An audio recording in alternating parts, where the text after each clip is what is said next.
Welcome to the Practicing Accountant Podcast. This is Doug. Thank you for joining us. Today, we are going to talk about why raising prices can lead to happier clients. Offering higher value services and building stronger relationships with fewer clients can improve your firm's performance. We hope you enjoy this episode.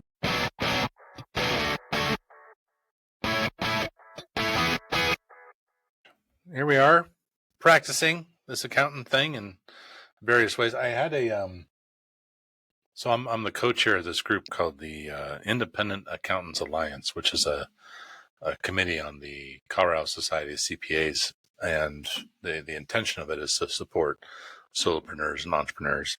And we had a meeting this morning, and it was a great conversation. They talked about WISP, of course, and how to protect data when you're a tax preparer, and a few other good things that we had on the agenda. But the thing that was surprising was the number of brand new solopreneurs that were on the call. Like there was probably 25% of the folks that were joining that conversation had only been in being on their own as an entrepreneurial accountant for like less than a year. Nice. No, it was cool. It was just neat to see that the momentum is building towards leaving the bigger practices to start your own. Which I think is exciting because as you and I both know, there's plenty of work to go around. So It's good to see, more folks coming in. Hopefully that will, create better paths forward on how to be an entrepreneurial accountant, an independent accountant, a practicing accountant. That's right. That's right. Well, today, on a recent episode, we talked about kind of the concept of fewer clients, better service, the Jerry Maguire model. And I think today, kind of a different version of that conversation around how raising prices can allow you to have happier clients. Sounds counterintuitive, right? And it doesn't quite go together in your mouth very well. But right. But raising prices and having happier clients is an intention to create with your business. The idea being, if you have fewer clients, whereas you're able to make more money from, you're going to have more time to serve them, support them, give them the quality and experience that they'd prefer to have from their professional service provider. Yeah. So in my line of business, in coaching, and I'm also a CPA, but I offer 3 packages to my clients. They can either sign up for one session, a single session. It's very low touch. They don't get any service. I don't even schedule the meetings. They have to schedule that themselves, and I don't even bill them. They have to pay on their own. Like, it's a very low touch offering, but I'm very clear on it. You want just that, you can get just that. And then I've got a package where it's like, a certain number of sessions, there's more touch points, there's more service. They get notes from me, they get conversations, they get access to me.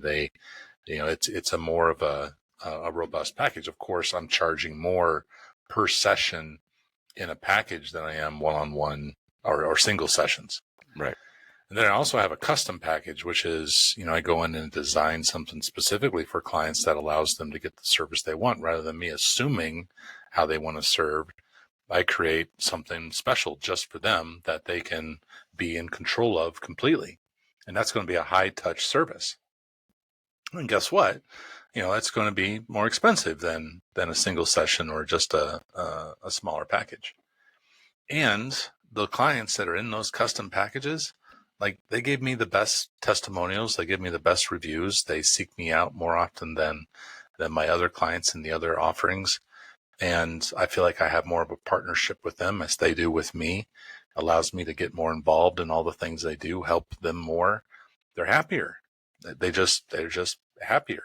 Yep. And, they know what they're paying, obviously, and they know what, based on my other offerings, what they could be paying, but they choose that kind of that custom experience.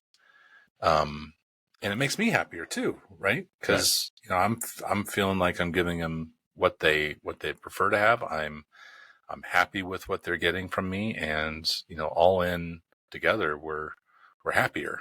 Yeah. Because you're truly, when you're offering a service from that space of the high price, high value, you're truly solving their problem or facilitating the transformation that they're really looking for, not just a transactional service that, might be a Band-Aid to a bigger outlying problem. Yeah, well, they're letting me into their world, right? Yeah. Like, if it's transactional, if it's compliance based, if it's just do my return, just do my books, just, whatever, they're only letting you in, with just a little bit of space to move in. Mm-hmm. And, they're kind of keeping some things behind the curtain, keeping some things away from you, not wanting you to get involved with anything. And that's their own perspective. But if they knew they had the option even of a package that you offered that allow you to, be their entire outsourced accounting and finance department, to be their advisor, to be something more to them than just the guy that they talk to a couple times a year about taxes, or allows to come to a meeting once a quarter to present some financial information. If they open the doors and really let you in, just think of all the value you could provide to each of those clients, and how much more they would appreciate your presence and opinion anytime that you shared it. Like, they'd want you to advise more because they've built trust with you. They see the value because you're able to demonstrate the value. I think that's the problem with, like, value-based pricing. This is going to ruffle some feathers. It's hard to value-based pricing an audit or a tax return or bookkeeping. I'll tell you why.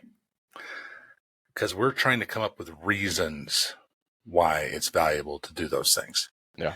We want the clients to be able to stipulate the value. Like, the value of a tax return is, they can sleep better, right? That's the common one. They don't have to worry so much about an audit. And if there is an audit, they're going to have someone in their corner to support them. So there's some value there. Bookkeeping, you're going to know that the numbers are right. You're going to be able to be comfortable submitting your information to the bank or to shareholders or other stakeholders and have the confidence that the number's right. There's some value there, but, it's limited. Same thing with an audit. You're going to be able to make the bank or the SEC or whoever you're reporting your financial statements to feel better about that one piece of paper opinion to give you the confidence that these statements are materially correct. But you're limited by the value of those things. Like the advisory stuff, when you get in there and start talking about the future of their organization, how you can help them meet their goals, what it is you can bring to help them save thousands and thousands of dollars on an analysis that you provide, or benchmarking data you can support them with, or margin analysis or verticals analysis, like, that's where value really shows up. And when we have clients that allow us into their worlds that way, we can provide that level of value. Otherwise, we're limited. And so raising prices allows you to get into more of those clients in a deeper way because they're expecting you to. Yeah. Go ahead. Let me push back on that. Maybe not push back, but maybe a different angle on it. Yes, there is not a ton of value in a tax return. It's pretty commoditized.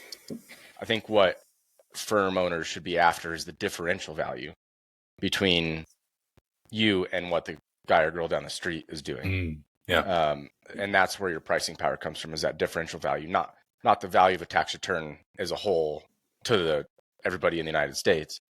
It's the differential value between you and the next firm. And that can be done through serving, through communication, through at time expertise, and expertise, that niche alignment. Yep. So that's where you can create that value, and it's not going to be a ton. It's not going to be nearly as much as advisory, but if you focus on that differential value between the commodity and what you offer, there's some wiggle room there with pricing power, and the clients will be happier if you have that one little extra thing that they do value. Well, we've talked about the offer before, and I think it's something that all practicing accountants should be focused on is, what is my offer? I talked to a new client or potential new client. She's not officially a new client yet, yesterday, and she's brand new into being an entrepreneurial accountant. Just starting. She got her first client recently.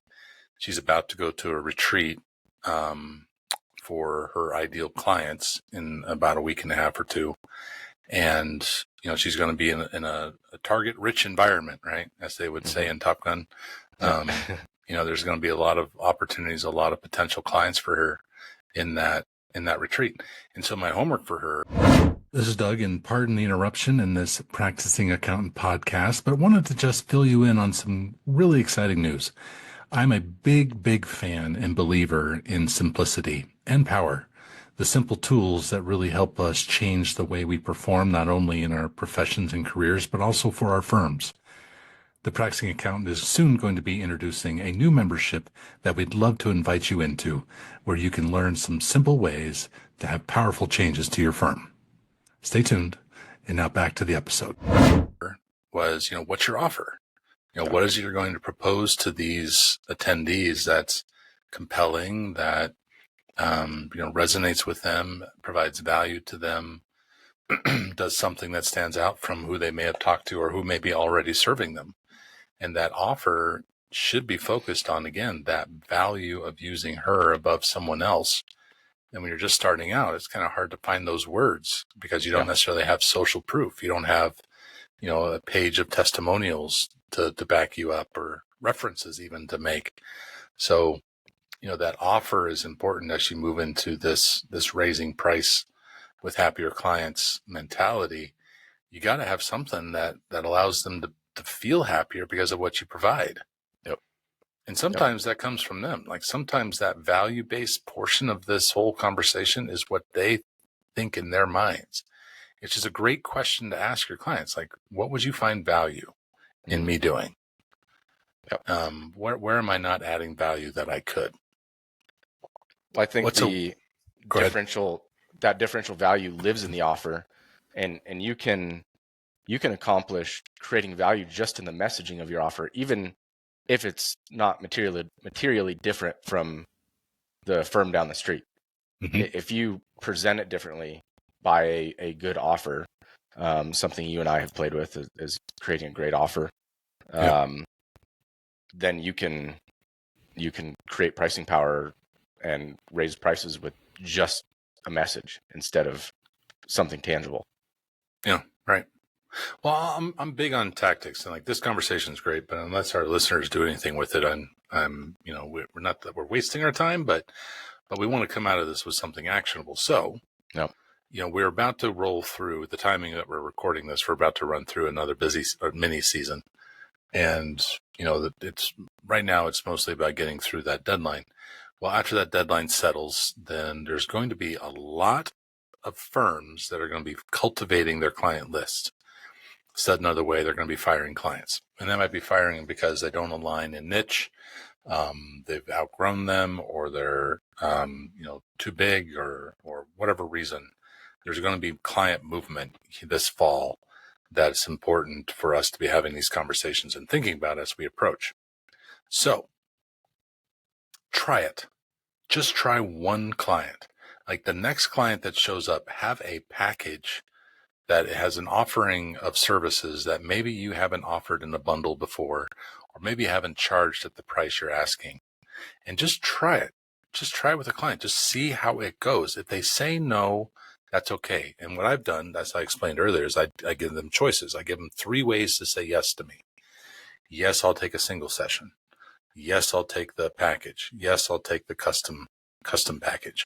So I provide my prospects with 3 ways that they can work with me.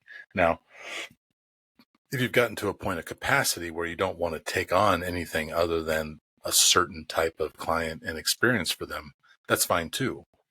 But your very next prospect that calls you or reaches out to you, or that you've been targeting and hunting and have finally gotten into the boardroom with, provide them the option of a package of higher price services that provide higher value, higher touch, and happier clients. And on the higher touch piece, I'm gonna say that this is, I gotta share a story. So I've got a client who's a virtual CFO, and he has grown his practice over the last, call it 4 years, maybe 4 years, from 0 to about $300,000 a year. Mm-hmm. It's just him. He doesn't have staff, or he does have some offshore resources to help him with bookkeeping, and but he's grown from 0 to 300, and which is great, right? In and of itself, it's like, that's amazing. Like, great job and good for you.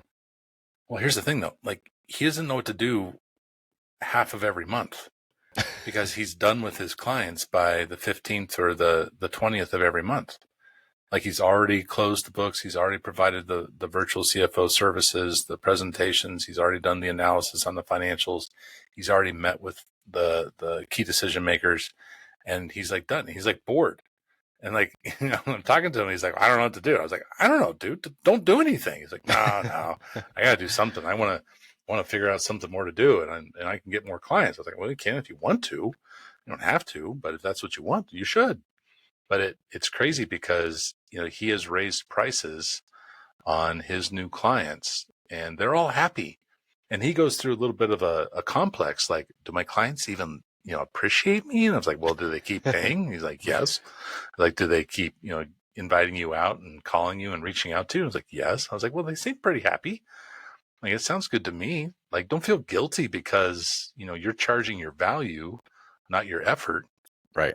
Like don't let that hold you back from enjoying having half a month of every month of the year to be left to your own designs. If you want to start another business, go for it. If you want to get more clients, go for it. If you just want to hang out with your family and go to events, go for it.